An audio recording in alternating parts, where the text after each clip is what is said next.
Okay, wait, so what you're saying is... I did it. What you're saying is the master doesn't know how to get to his instrument. That's what I hear. Yeah, I can play it. Oh. It's amazing that I know how to put the... Did you have an assistant? Did you used to have an assistant to open the case? I took lessons for a long time. Not how to play the clarinet, man. How to open the fucking case. And I forgot, I only brought one goddamn cleaning swab. God damn. How many do you normally use? Sometimes 10. It's on the cover of my album, I'll Be Seeing You. What? This in the background, you'll see like lines hanging. It looks like an art thing, but it's really cleaning swabs in the studio. Okay, I have to concentrate now. Don't ask me questions. Now, when were you born? Last year. Right. The turnip truck went by and I fell out. I forget exactly. I was hatched. Now, what's your name and what are you doing in my house? What's your last name? I think there's a connection somewhere along the line. And, This is the one and only Mort Weiss. And the check that you sent me was sufficient that I would come to the house and... Fuck, man, I forgot to put a bandage on my thumb. I always put a bandage on my thumb. Do you need one or do you have one? I got it. I carry bandages all the time because I'm on a blood thinner and I bleed all the time. Did I tell you about the time I almost bled to death on the subway? No. No, good, because it never happened, man. Now, how about this light? Is this too bright for you? I'm not looking at it. Does it make me look good in the rushes? Well, I can Photoshop a different face in. Oh, I thought that was a foregone conclusion. I mean, feel free to ask me questions, man. I hate dead air. You know, it's really good for my. See, I'm an older guy, and we have to keep ourselves. Well, hey, I hate the name bandmates. That came during my 40-year absence from the fucking scene. A lot of stuff came down, like my bandmate. Let me know when you're gonna film this thing too, because I'll probably want to look in the camera or something like that. Oh, I'm not filming. I know. Well, that's why I can tell you're taking the negative attitude. Even though something might develop. Go. Go. What should I do with this dirt? Just that thing like over. that? No, well, Okay. yeah, that'll work. Oh, okay. Now, what was I doing? Yeah, clean up in Studio Bravo. We look at the planet Jupiter. Now, what caliber weapon is It seems that? to be coming at us at a tremendous rate of speed. I think bumfuck Iowa will be no... Oh, God, it was terrible. News at 11. If it bleeds, it leads. Yes, they used to, I used to do my shit in the latrine. They used to call me Flush Lord in the Commodian. Okay, how old are you right now? Right now, I'm 79 years old and holding. And when's the very first time you ever touched a clarinet? I touched one when I was 7 or 8, my uncle's. Did he play? Yeah, I mean, in fact, all the articles I write, the one that tells most about me. Where would you find them? For all about jazz. It's called the Mort Report. But if anybody looks it up, you got to go Mort Report, all about jazz, or A. How do you spell J? J. Because there's a Mort Report, really. ESPN, and you'll see some old fart talking about a football, and that's not me. If you hit my thing, you'll see an old fart talking about a clarinet. Give it again. What's the address on it? If they're going to look it up. Okay, Google. You know what that means? I've heard of it. Okay, anybody that happens to see this is interested in buying records of me, and we're not even sure you can play you know yet. what a record is. The CDs are going out the fucking window. I remember when they were 78 RPMs. Listen, man, we were fighting dinosaurs then. They were wire recorders before tape recorders. Anyway, it's Mort Weiss, the Mort Report. The Mort Report at. You say at or do that little squiggly thing on top. All about jazz.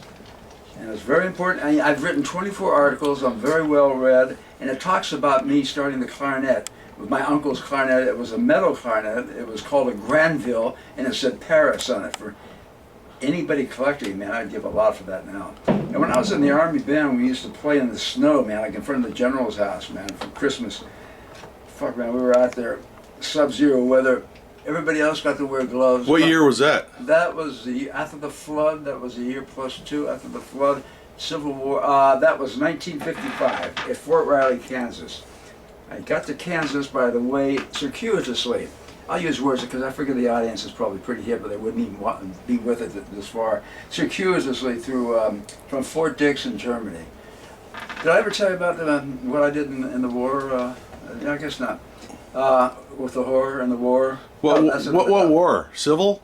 Uncivil. There's no such thing as a civil war. Now, it was a civil war. Basic training, Fort Ord, California. Second 8 weeks, Fort Dix, New Jersey, the Fighting 69th. James Cagney did a movie called that. From Fort Dix, New Jersey to Camp Kilmer, New Jersey, which was a embarkation center, to Brooklyn Navy Yards, a border troop ship. 11 days crossing the. We were going the wrong way the whole fucking time, man. We were supposed to be going to Hawaii, but you know that's another story. Okay, we've got the Bremerhaven, Germany, man. We saw signs, and I said, "What the hell does that mean?" There, I was reading German. They had a little handbook, and I looked it up, and it says, "You got gum GI." It was some weird shit, man. You know, so I reached in my pocket and a Wrigley Spearmint. By God, man, I did, and they loved me in Germany. Then I ended up in Würzburg. On the Mainz River, or was it on the Main in the Würzburg? Well, no, okay, the war was over, but it was still devastated. I played clarinet. My MOS was a bandsman. We learned how to fix bayonets on the other end of the clarinet because they were metal. And we used to go on maneuvers in a place called Grafenwehr. Do you remember that? Yes, it had right. alerts because we were there to protect everybody against the Red Menace. Yeah. I don't know who that really was, but we were protecting against that, man. I kept looking for like Indians, you know. Native fucking indigenous people, Americans. I hope that's not cut out. I have to put this reed on. This is a $2,000 instrument made of, this is ebony, very hard wood, and nothing will work without this 25-cent reed. I can't see. I've got my glasses. Let's see. I've never been on anything with glasses. There's a strange story about these glasses, how they were bought and picked out. A lot of work went into a lot of shopping, but that's another story too. I'm visiting my son in Virginia. I've heard of him. Not West by God, Virginia, but the real Virginia. I didn't know there were 2 Virginias. Yes, Virginia, there are 2 Virginias. You've never been to Virginia, have you? I've never been to Virginia, no. I've never been to Virginia, and I always swore I would, no matter what, man, I would never, ever fucking go to Virginia. So what happens? My only son ends up in fucking Virginia, man. He's due to get out in about 30 days, man. He's doing, it was 13 to life, but he learned what to do when they dropped the soap. No, I strike that because I'm trying to be funny. It's not. He learned what not to do when it's a community. He was not in the high power section. Little Mikey, I remember they allowed him to write a letter once a month, you know, and he didn't know I was allergic to crayons. I mean, it was a fucking drag. When I opened the envelope, man, talk about rash statements. It was insane. I have to put the read on. I'm up against the clock here because I'm an old guy. No. I'm up against the clock here because we're going out to dinner. I'm up against the clock because I love to get ticked off. I'm up against. Ever hear a TikTok? Okay. Help me. Now let me ask you something. Did your uncle? Was he serious on the clarinet, or was he just dabbling? Well, since he gave me the fucking clarinet, oh, did he give that to you? Yeah. Well, my dad, but God, I guess okay. He was a paraplegic and he wrestled him. Oh. You know, my dad didn't say. You know, he didn't save a buck, man. Fucking, you know, Uncle Morse had polio. This was before the vaccine. He walked on crutches. Nice, sweet guy, man. Nice guy, man. Really sweet. He had diabetes. No, I have to get this on. I'll put a picture of Uncle Morris up in this segment. I have one. When he's in a dress or just the regular? No, it wasn't a weekday, so he was wearing. He was wearing a suit. WEAK for those of you from Indonesia. I can hear and see. My God, I am in a small room. There's all kind of flags. What country am I in? A pirate? It's the United Nations. And the guy's here with a blue helmet here, going, we fuck you up good, American pig. I'm leaving politics out of this, man. I'm not going to say anything about politics other than I've seen a lot of presidents come and go. See, I used to have bugs in their bedroom. The ones I'd love to see coming, man, was the ones that had no use of anything below their fucking belly button. That was something to see. It was in Warm Springs, Georgia. I'll never forget the day. This is before Harry dropped the bomb. Oh, I'm getting political about this. Okay. Harry, by the way, is, where's Harry? What about Harry? Remember that chick in Wall Street? He said, what about Harry if I go to prison? Hetty Green, the Witch of Wall Street. Leona Helmsley. Do you remember that at all, cameraman? I do. What about Harry? Harry. She was in there with that blonde chick that was fucking over the people that made it big. The ladies, the cooking show. Oh, Julia Childs? No. Before? No, blonde chick. She's got an empire, man. Oh, the one that went to jail. Yeah. It'll come to me in an hour. I know who you're talking about. She's got her own line of crap. I can't do this sitting down. What am I looking at? You dropped something. That little top here. Yeah. Yeah. Thank you very much, man. This isn't. Take this here and. Okay. I'm the key grip. Oh, are you still doing that? You're the best boy, actually. Is that a key grip you're doing in your pocket? Well, that looks like some good. That'll get them ready. Hey, man. That's a good-looking chick down there, man. Little shades under her armpit, man. That's the chick he's looking at. That's my kind of. Man, that's a bow wow. Now that chick's a bow wow. Well, anyway, it's nice meeting you all. I'm going to get into my artistic mode now. Let me ask you something real quick before you do. Now, you know, this video, once it goes onto the internet, this will be on the internet long after you have left the building. I hope it goes virus. I hope it goes virus. I hope y'all get fucking virus from it. Now, if you had to say something to the people that are going to watch this 10, 20, 30 years after you're pushing up daisies, what would your message be to them? Listen to me play here and you'll know. There you go. Good answer. I'm going to be moving. I had to set this on. If you want me to get that out of the way, tell me what you need. About 20 years in reverse. No, I'm okay. What do you need to set the horn down? See, the reed has to be really in a certain position. And I stopped being able to see. Actually, when I was playing Steamers on California, I had to go up against a curtain to see where the fucking reed is. Okay. Yeah, well-read. I'm a well-read guy. Yeah, okay. This thing I'm screwing here, turning, is called a ligature. This is all wood. I don't have any electricity in here. It's what I have in my lungs.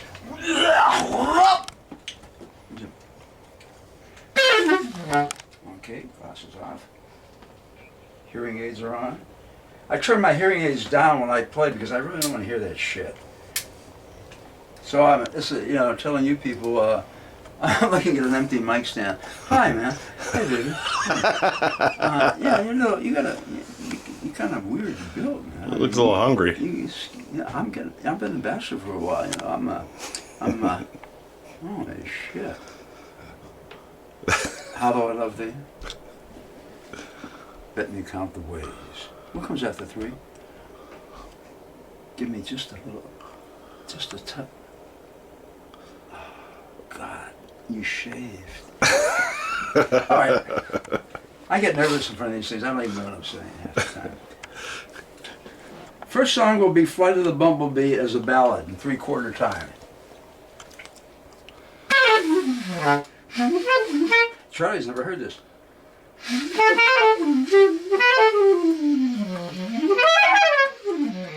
Gotta warm up.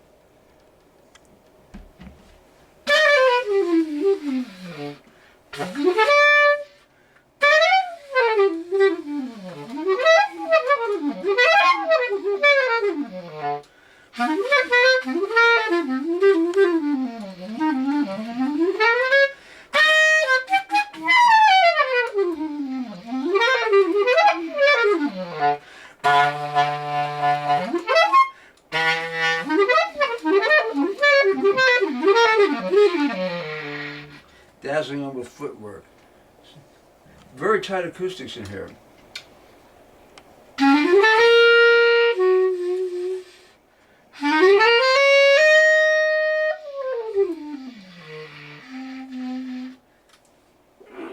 Nice bass. Hey, if you want, we can move it to the next room.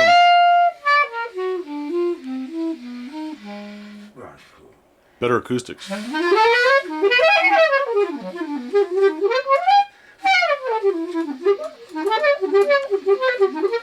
Try that, so you motherfuckers in Czechoslovakia 100 years from now. Of course, it won't be clarinets. Oh, there won't even be Czechoslovakia. It won't be Czechoslovakia. Yeah. I was just gonna say.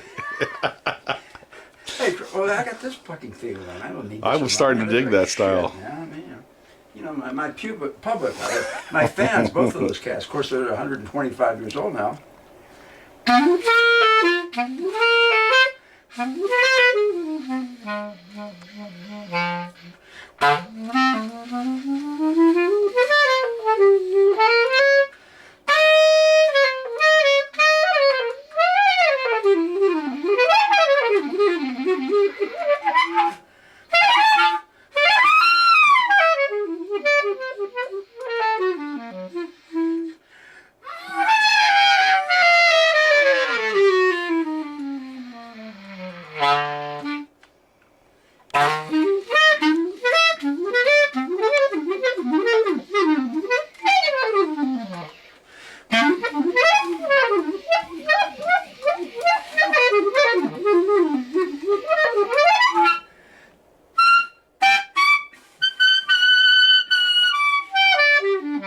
Same note on top, 4 octaves down. Do it again, I think.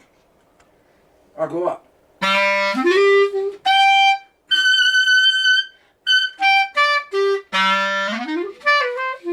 Try that when you're fucking half pregnant.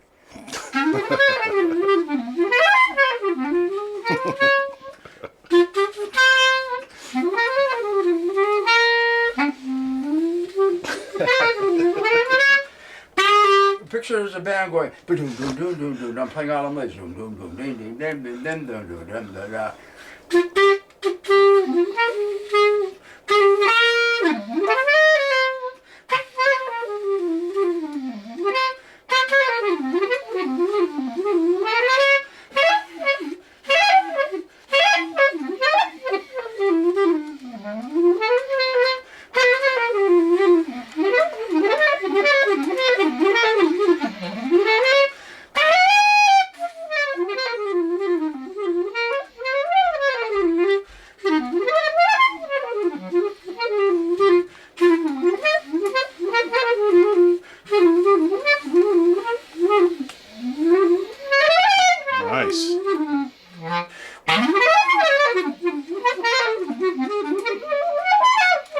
Yes. Yeah.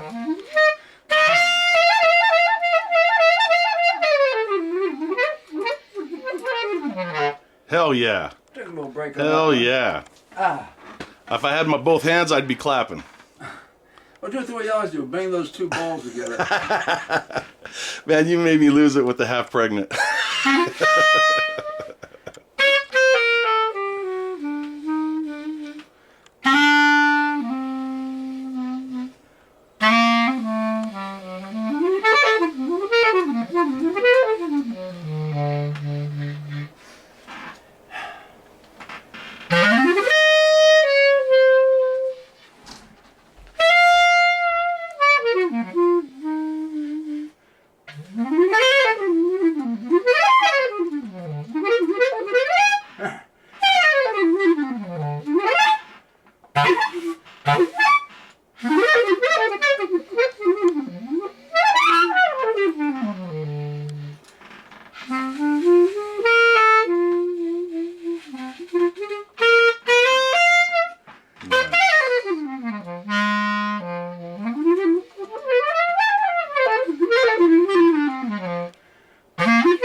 it from.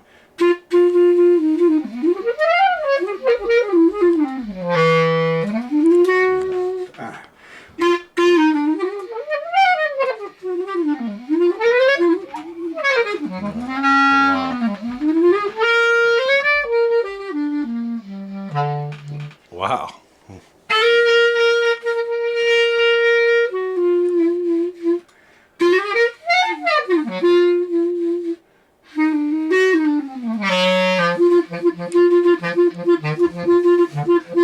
Oh yeah.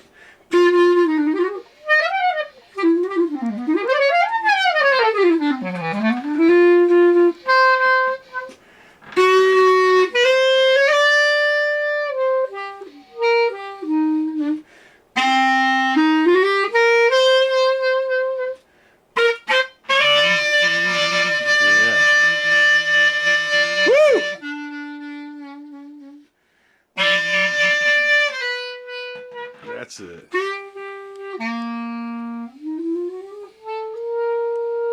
Yeah, man.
Yeah. That's it. Okay. Now, look, I got to ask a layman's question. Was that all you? I mean, was that original just playing? Yeah, I was playing a song though. You go to my head, you go to my Did you head. start with a song, but then kind of start ad-libbing a little? Yes. Okay, because it was really good. And I was doing some, they call arpeggios, runs up and down, like, you know, a piano player. Yes, yeah. But based Awesome. on the chord structure of what I was doing. See, I mean, it wasn't just made up. It had to be within a certain chord structure. Understood. Yeah. God damn, I loved it, man. I love I'm not really out of shape, you know. maybe you ought to talk about your sickness. That Yeah, I was just gonna say, Yeah. I hate people make excuses, man. But this This is ain't fact. no excuse. This is reality. I was there. I saw it all. Well, I'm serious. You Okay. know my son's doing this, man. You know, Yeah, let me just give you a brief here. I'm still not back up 100%, man. Well, just give me what was the what month was that? Was April through May. Was okay, so we're in hospitals. we're at the end of August right now, and in April of 2014, this year, he came down with cellulitis. That's what started the whole thing, which was actually promulgated by some insect bites he got, fire ants they have out in Texas. That's where he lives. He was in the throes of a terrible divorce after 42 years. Yeah. So you can imagine that weakens the body a little bit, understatement. And that cellulitis just about killed him, and that's. Well, the main thing, if I may. Yes, please. I get congestive heart failure. Oh, well, yeah, I was going to say that actually led to the the discovery of the congestive heart failure. It's hard to diagnose, and it was like the right side and left side of my heart wasn't pumping right, and that led to tremendous edema, fluid buildup throughout the body. If you have never ever seen edema caused by cellulitis, stop the video, go to Google and Google pictures of cellulitis. That's what I did before I went out there, and when I got there, his was about as bad as anything I'd seen. His legs were jet black, leaking fluid from everywhere. My scrotum. His balls were literally the size of small grapefruit. I was gonna say like a cantaloupe or something. And you know, I'm actually almost tearing up here because I'm picturing you. He literally was. We're talking 911, ambulance to the hospital, and just about died. Well, wait a minute. Please, yeah, because it's breaking me up to even picture it. So I was at a hospital. I live near in the Grange, Texas, and there's a community hospital, but it was getting worse and worse. Turned out that not only they didn't diagnose congestive heart failure. I went to the Seton Medical Center in Austin, Texas, which is a huge medical center. They diagnosed the congestive heart failure, and an angioplasty was called for, which was a kind of a good luck trip because it was going up my coronary arteries. And you were awake when you had these things. One of my coronary arteries was 70% blocked, never showed up on an EKG or an echocardiogram or anything like that. So while I was there, they put a stent in it. And I watched the whole thing. So I've got a stent. And then I also had pulmonary hypertension. Pulmonary hypertension, I didn't know this, that the lungs have a separate blood pressure than the rest of the body. It turns out almost every working organ has its own blood pressure. I've done a lot of studying on this. And Mike, my son, I mean, he was out, he stayed with me for 2 weeks, and then when he left us, when I really got bad, he saw me eating. It took me maybe an hour to eat a sandwich. I could chew up and I couldn't swallow, but it felt like we didn't know what I had at the time. So it was the pressure in my lungs that negated my actual swallowing and digesting. And Mike, they're kind of weird, isn't it? It was very weird. Well, first of all, the weight loss too. We're talking because I didn't lose weight when you were there. No, but we're cramming a lot in here because it also should be known that Mort, my dad, has always had an amazing physical regiment, fitness regiment that he has adhered to. So he has never been a guy sitting around. He doesn't even watch. He doesn't even have TV.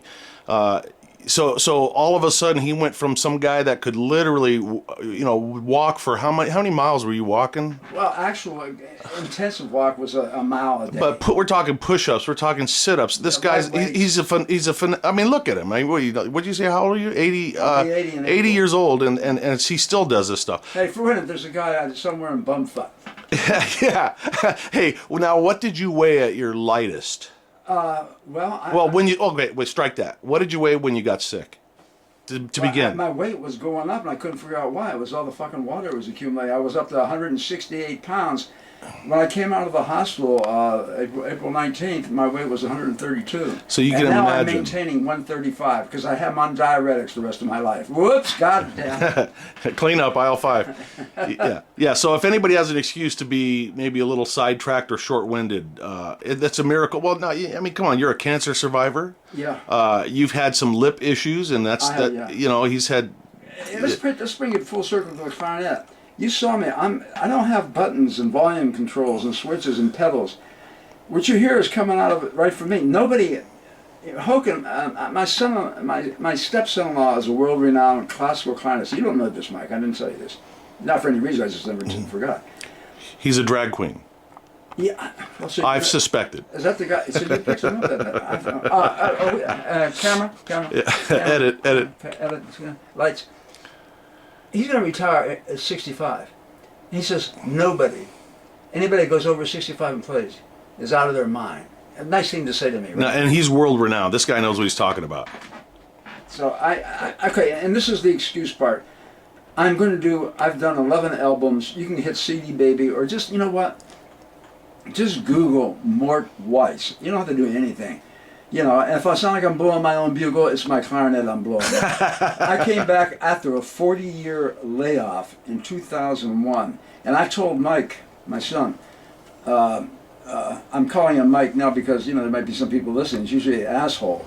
But, yeah, well, he's going to beat the shit out of me as soon as we're off the air. I'll have to edit that out. But really, I said, I'm going to do everything I can to be the world's greatest, best jazz concert player. I've really made it as far as critical acclaim with the critics, reviewers, jazz historians, worldwide.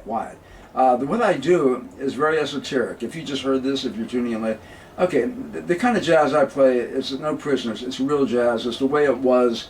My audience is going to be 200-300 years from now if anybody's left on the planet, and that's what I'm playing for. I make a few dollars a month on downloads and CDs and all that shit. That's in case the IRS is listening. I really make millions, but but the point being is, I'm not to where I stopped playing. I stopped playing for 2 months when I was sick. When I picked up the horn, Mike, and we've never discussed it, I couldn't play over 6 minutes. 3 minutes.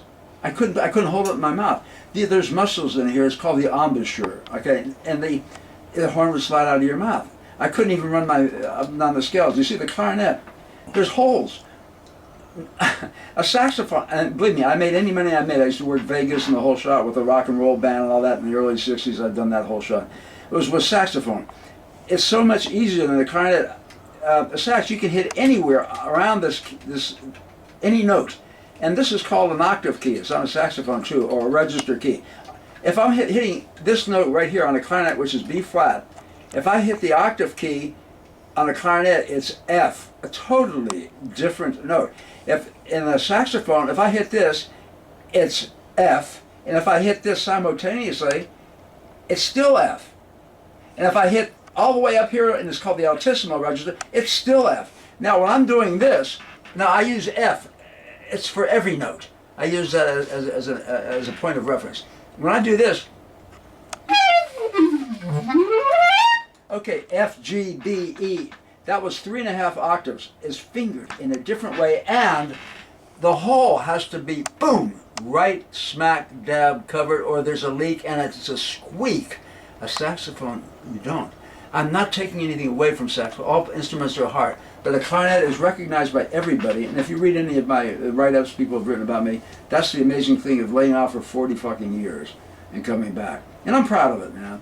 I've got one more album left of me, and I'm going to do it sometime early part of next year. I'll probably go back. I do all my recording. There's a LA Hollywood thing. The engineer I have is Chuck Mitchell. He's great, man. And now, do you already know who you're going to be playing with on the next album?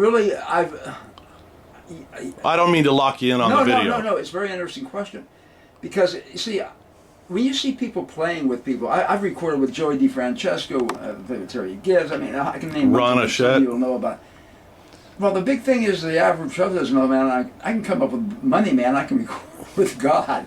You know what I'm saying? Does he play? You know, and I've done that, man. I'm guilty of it, but afterwards, man, I've worked gigs in clubs because they've called me. They were so impressed with my playing. That's the whole thing. So I was thinking, well, I'm going to really get some heavy. There's a guy named Pat Martino, one of the world's greatest. I've been in touch basically with his manager. He hasn't called me back. Okay? If you're listening, no, make a call. If you're listening, fuck you. I decided, and this is pretty much it, Mike. I haven't discussed it with you. I don't need anybody. Well, you proved that on your last one, didn't you? Yeah. Well, yeah, I didn't need anybody. That's right. That's the one he's talking about. I did a free jazz album. Free means extemporaneous. I did a few standards in it, but I put my own touch to it. Free jazz is analogous to William Faulkner's Sound and the Fury, or even more so, James Joyce's Ulysses, where there's 20 pages of non-punctuation, you see? And so I was doing, you know, I did a little bit when I growled and talked in the horn at the same time. I'm just making this up.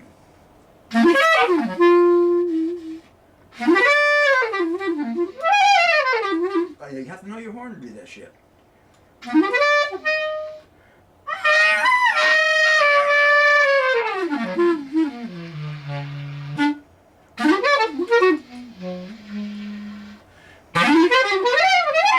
Now, what I did, I laid a track like that down on several ones, and you know what's coming. I overdubbed on that track. Nobody's ever done it quite like that before.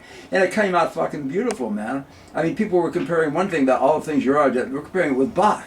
Well, to me, see, the quintessential musicians in this world, if you had to do a desert island shot, is Bird, Charlie Parker, and Johann Sebastian Bach. Those motherfuckers, man, wiped out the 12-tone system, and the 12 tones is what all Western music goes by. Orientals have in between the cracks. They have quarter tones, eighth tones. I mean, and so does the Mideast. And I dig that shit too. But and I digress because we're up against the clock. I have 1,200 people out there waiting for my fucking autograph, and you know, oh, they left. Well, now what's the name of the album we're talking about? A Giant Step Out and Back. And I just want to throw in, if you're even slightly interested in the clarinet, it's an absolute must listen to. You've got to check this out on CD, baby, and Amazon. That's right. You can play some tracks on it. It's unbelievable. Let me say this: the title. If you stuck with us this far, you know who John Coltrane is. His main killer album that introduced him when he made his transition from straight jazz and I hate to say, I hate labels, but we have to as long as we're talking. To Free, the album was called A Giant Step, and it was a motherfucker, man. I mean, it was with Tommy Flanagan on piano. The song was so hard. Tommy Flanagan is one of the, he's not with us anymore. I hope he's not. I'm going to get sued. His wife will call me and say, well, where the fuck is Dad? And you've been holding him hostage. We'll give you our grandkids. Yeah, I've been kicked out of better clothes than this. Tommy Flanagan, and this is true, Mike. The song goes da da da da da da da da da. Everything I'm doing, there's a different chord change. Da da da da da. So he gotta go. In a chord, you have to. Every chord has a scale. So you have to da da da da da da da da. So it's a bitch. You can't sight read that. Tommy Flanagan had no idea when he came to the record tape that day. And he thought Giant Steps was going to be a ballad. Well, it's about 1, 2, 1, 2, 3, 4, boom, boom, boom, boom, boom, boom, boom, da da da da da da da da da da da da. Okay, so poor Tommy, man, and this is really well known among musicians. You can hear him making an attempt. His right hand's playing, and he gets to the bridge, the middle part, and his right hand just fucking stops. And he's just playing chords, bling, bling, instead of going, he's going, blang, blang, blang, blang, blang, and the rhythm starts going, boom, boom, boom, boom, boom, boom, boom, boom, boom, and Tom's going, doom, doom, doom, because he totally got lost. So, many years later, Tommy Flanagan is playing a concert somewhere in New York, and he takes Giant Steps out, man, and he burns through that motherfucker. And there's a song written by Tad Dameron, which I recorded on my All Too Soon album, my duo album for on Tape. It's called If You Could See Me Now. So, so this was so fucking hip. Tommy Flanagan is doing the Giant Steps. And he's burning through it because he studied it. And he gets to that part where he lay out. And he stops dead and he looks up at the sky and he says, "If you could see me now." Wow, wow. I'm getting goosebumps. Yeah, me that too. That was a motherfucker, wow. Man. You know, if there's any ladies listening, I'll say that again. It was a motherfucker, man. You know, whatever gets you on. Anyway, I'm great and everything, and you know, fuck it, man. And I got a few years left, and I'm. Speaking of that, is there something? I'm on Facebook. I mean, come visit me on Facebook. Please, and by the way, is there something that? And I'm going to let you say it because I don't want to be accused of putting it on in here. Is there something coming up that you want to talk about that you are anticipating? No, just no. Something very high speed. You mean in my performance? In your life. Oh, okay, yeah. And now it's up to you. Yeah, okay, it's up to you. I've fallen in love with a woman who I've never seen. Well, you know, guys used to. I'm even thinking more high speed. Oh, fucking on the way down. Yeah.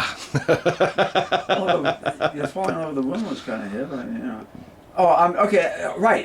So this will be after. This will lock it in tight. Well, that's why I'm letting you say it. This will lock it in tight, man. I'm going to do a skydive. What I'm going to do, I'm going to do it before or on my 80th birthday, which is April 2014. I'm going to do a tandem jump. There's two reasons why. I'm afraid of the landings. I don't want a broken leg or a messed up leg. You know, I got enough owies. And first of all, you do a static line jump. I think Mike's worked me the first 5 times. Yeah. Okay. And third of all, when you do a tandem jump, you free fall for 35 to 45 seconds. You reach terminal velocity. God, I hate that word, terminal. Don't say terminal around an old dude. I implore you, if you have kids, do not say terminal. Say pussy. Yeah, that's much better. You reach pussy velocity. Okay. How high are you going to, do you know how high I'll probably smoke a couple joints. Okay. What I've checked out, you're talking altitude, not altitude. Okay. This is pretty good shit, man. I'm, you know, what did I snort before? Anyway, they go to 10,000 to 14,000 feet, and you reach 120 miles an hour for about 35 to 45 seconds, and then. And what's the point? Why are you doing this?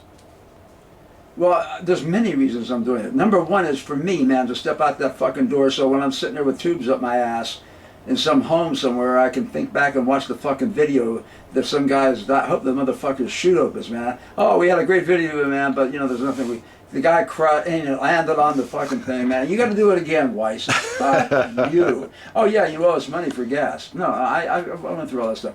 Yeah, for that, and it's a show off, and this is not in order to impress my son, because when my son is ex-Army Airborne paratrooper Mike Weiss, former LAPD man. I'm very proud of that guy. Thanks, Dad. Mike's one of my true heroes next to me, and that's the way it is. I really wanted to go back to what was it? I always say Bragg. It wasn't Bragg. Benning. Benning, for his graduation. I was going to jump. The DZ would have been. I wouldn't have interrupted the ceremony, but I wanted to go have a beer or two or some adult beverages with them, like 40 or 50, the night before their graduation. I had just opened a music store of my own. That's what I was going to bring up. And my wife at the time, who I still love and always will love, it's 42 years, man. But she doesn't get my dick hard anymore, and I don't get hers hard anymore either. So her defense in the divorce was that I couldn't keep up with her sexual desires, and I finally said, "What the fuck did you say?" And she says, "To be left alone." So that was pretty weird. Anyway, I digress. So that's why do I jump out of an airplane? Because I'm a crazy motherfucker. Yeah. And besides, I just want to do it, and it's the last frontier for Mort Weiss. Now, if it works out good, I do have, Mike doesn't know this, of me playing on the way down. Now, I got to have Chuck, my engineer from California. He's got to jump too, And no, I'm kind of bullshitting about that. I'll just do it by myself. But anyway, that's what I'm going to do. Nice. And I'm hoping to come back to Virginia and have Michael do what he's doing right now, man. Take pictures, of me, shitting in my pants, and things, a Christmas type of thing. You can make a Christmas card and sell stills. But that's about it. And I'm going to check the clock right now because we have a dinner engagement. We're doing good. We got time for another song. Yeah, absolutely. Now, the horn's cold.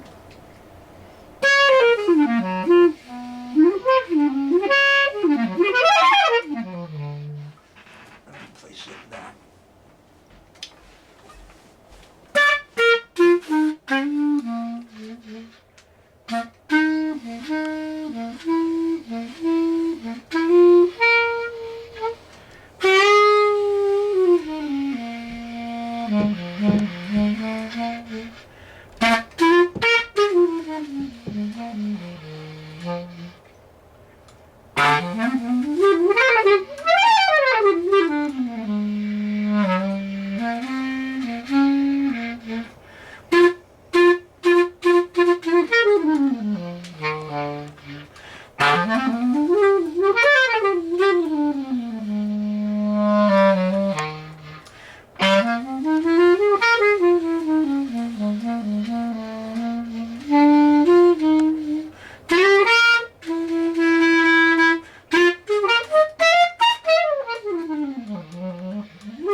I just said, make me feel alright.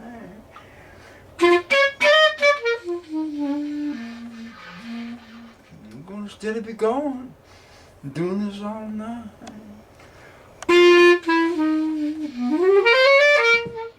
I can talk it through the horn of my mouth.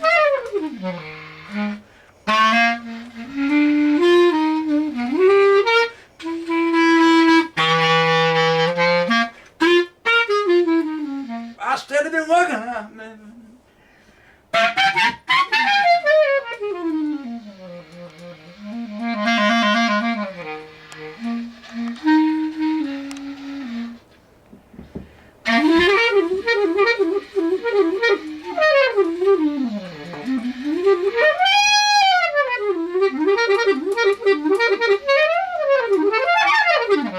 No breath.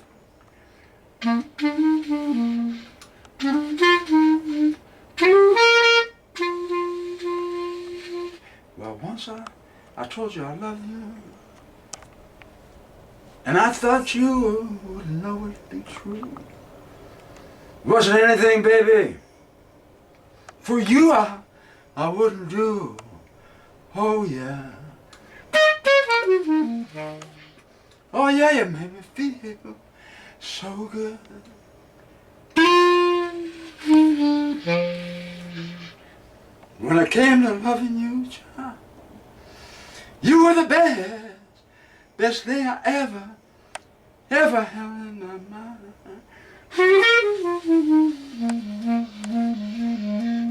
And then when the dark days, yeah, they came, baby. They come to everybody. But I knew that your love would get us through. Watched it. When the dark days, when they came, I knew that you'd be true. But when the shit came on down, we were all about to drown. You weren't there for me to prove.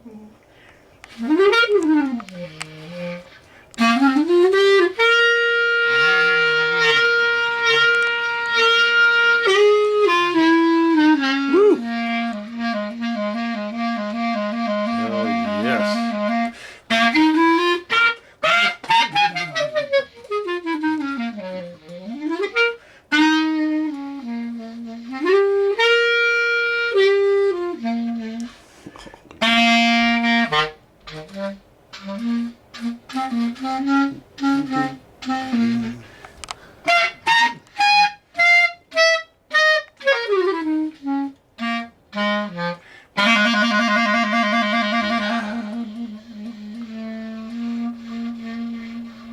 Hey, Right on. It's really been fun doing this, and I hope this reaches out. And It's thank you for watching. Thanks, Mike, for. stand by for part 2. I love you, Dad. I love you too. I love you very much.